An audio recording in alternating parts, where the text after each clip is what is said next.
இருந்து இந்த நிகழ்வை பார்த்து கொண்டிருக்கின்ற சன் தொலைக்காட்சி நேயர்களுக்கு அன்பின் வணக்கம்.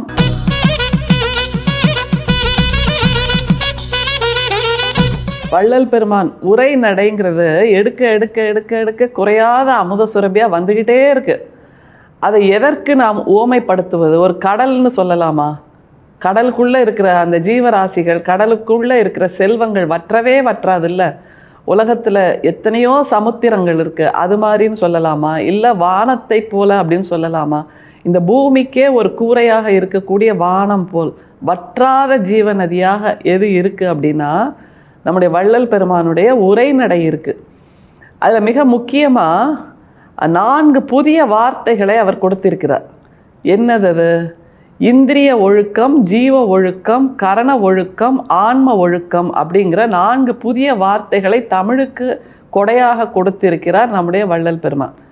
அதுவும் இந்த ஜீவகாருண்ய ஒழுக்கம் என்கின்ற அந்த உரைநடை பகுதியிலேயே இருக்குது. அதற்காக ஒரு விளக்கத்தை கொடுக்கிறார் நம்முடைய வள்ளல் பெருமான். அது ரொம்ப எளிமை. அந்த விளக்கம்ங்கிறது அதற்காக நம்ம உடனே டிக்ஷனரியை தேடணும், இல்லை பண்டிதர்களை தேடி போகணும் அப்படிங்கிற மாதிரியெல்லாம் இல்லாமல் எல்லோருக்கும் புரிவதை போல் அவர் கொடுக்கிறார் என்பது தான் மிக முக்கியம்.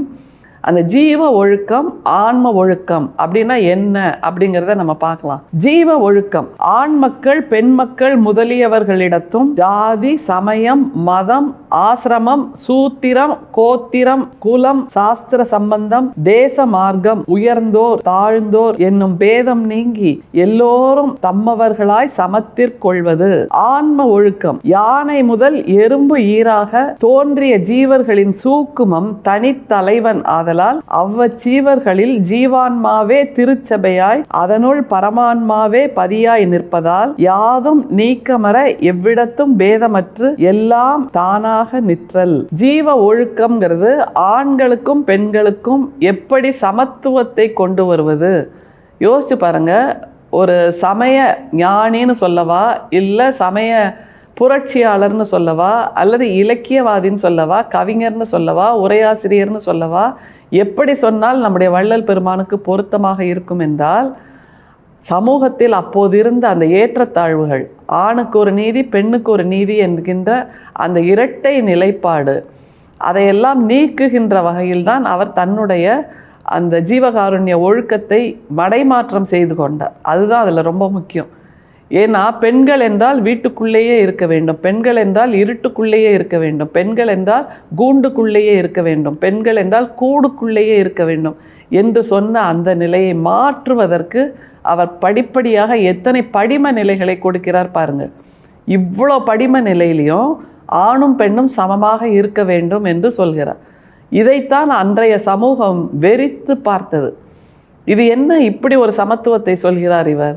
அப்படின்னா பெண்களுக்கு சிறகுகள் கொடுக்க வேண்டுமா, பெண்களுக்கு பறப்பதற்கு வானம் கொடுக்க வேண்டுமா என்று அன்றைய சமூகம் அவரை கேட்டது. அவர் சொன்ன ஒற்றை பதில் ஆமாம் என்பதுதான். அந்த ஆமாம் என்கின்ற ஒற்றை வார்த்தையை இந்த ஜீவ ஒழுக்கம் என்கின்ற இந்த பத்தியில் அவர் விளக்கி சொல்கிறார். பாருங்கள்.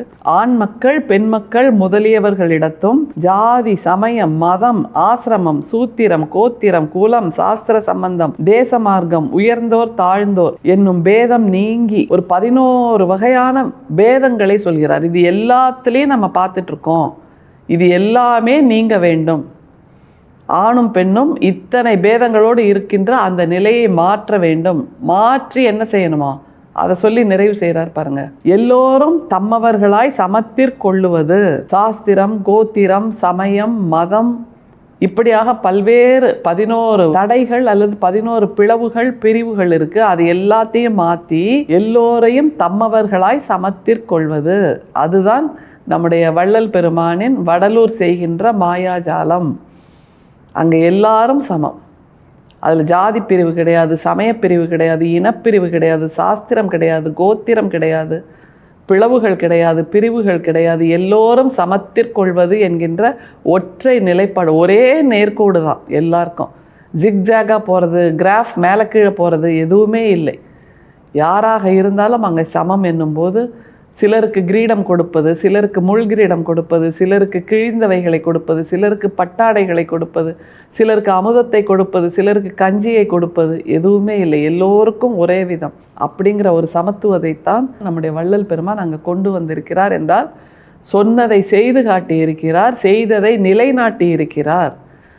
நூற்றாண்டுகள் கழிந்தும் இந்த தத்துவம் அங்கே நிலை பெற்றிருக்கிறது என்பதுதான் தமிழ் இனத்தின் அடையாளம் என்பதை நாம் புரிந்து கொள்ள வேண்டும். சரி, ஜீவ ஒழுக்கம் பார்த்தாச்சு. அடுத்தது என்னங்கிறத பாருங்க. ஆன்ம ஒழுக்கம். யானை முதல் எறும்பு ஈராக தோன்றிய ஜீவர்களின் சூக்குமம் தனித்தலைவன் ஆதலால். சரி, மனுஷங்களுக்கு மட்டும்தான் ஒழுக்கம் அல்லது கருணையா அப்படின்னா இல்லை. யானை முதல் எறும்பு ஈராகன்னு ஆரம்பிக்கிறார். எல்லா உயிரினங்களுக்கும் இருக்கக்கூடிய அந்த உயிர் என்பது ஒரு தலைவனிடமிருந்து வந்திருக்கிறது, ஒரு ஆதி உயிரிடமிருந்து, ஒரு மூல உயிரிடமிருந்து வந்திருக்கிறது. அப்படின்னா அந்த யானைட்டையும் சரி, கழுதைட்டையும் சரி, நரிட்டையும் சரி, பாம்புகிட்டையும் சரி, எறும்புகிட்டையும் சரி, ஈகிட்டையும் சரி, கொசுகிட்டையும் சரி அப்படின்னு அவர் பட்டியல் போட்டுக்கிட்டே போகிறார்.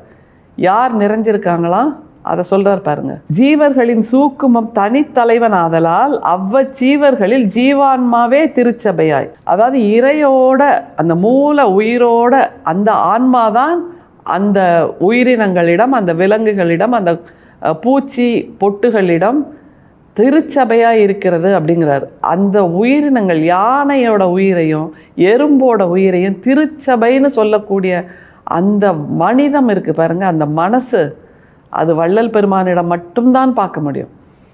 அவர்களுக்கும் ஒரு புனிதத்தை உருவாக்குகிறார். மனுஷங்க மட்டும்தான் புனிதமானவர்கள், தெய்வங்கள் மட்டும்தான் புனிதமானவர்கள், தேவர்கள் மட்டும்தான் புனிதமானவர்கள் இல்லை.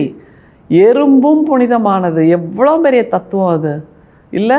அதற்கும் ஒரு உயிர் இருக்கிறது. அந்த உயிரும் மூல உயிரிடமிருந்து வந்திருக்கிறது. அந்த மூல உயிரின் ஒரு துளி அந்த எறும்பிடம் திருச்சபையாக இருக்கிறது. அந்த எறும்புக்குள்ள அது புனிதமான ஒரு கோயிலாக இருக்கிறது என்று சொல்கிறார்.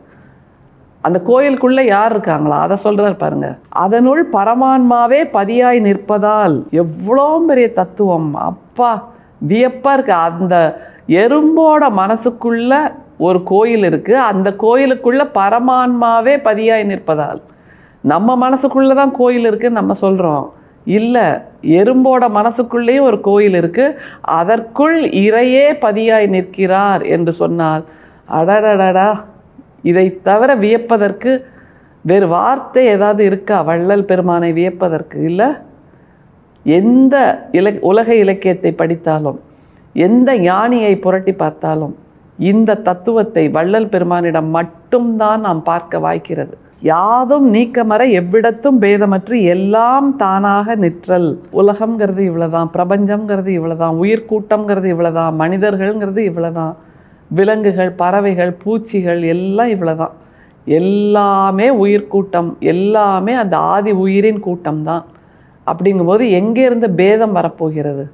அதைத்தான் ஜீவ ஒழுக்கமாக நமக்கு கற்றுத்தருகிறார் நம்முடைய வள்ளல் பெருமான். இந்த ரெண்டையும் பின்பற்றுவது கடினமா என்ன? இல்லையே. ஒவ்வொருவரும் தானாக புரிந்து கொள்கின்ற வயது வரும்போது இதை பின்பற்ற வேண்டும், பின்பற்றி நடக்க வேண்டும் என்பதுதான் வள்ளல் பெருமான் நமக்கு தருகின்ற ஒற்றை வெளிச்சம். அருட்பெரும் சோதி, அருட்பெரும் சோதி, தனிப்பெரும் கருணை, அருட்பெரும் சோதி. மீண்டும் சந்திப்போம். நன்றி, வணக்கம்.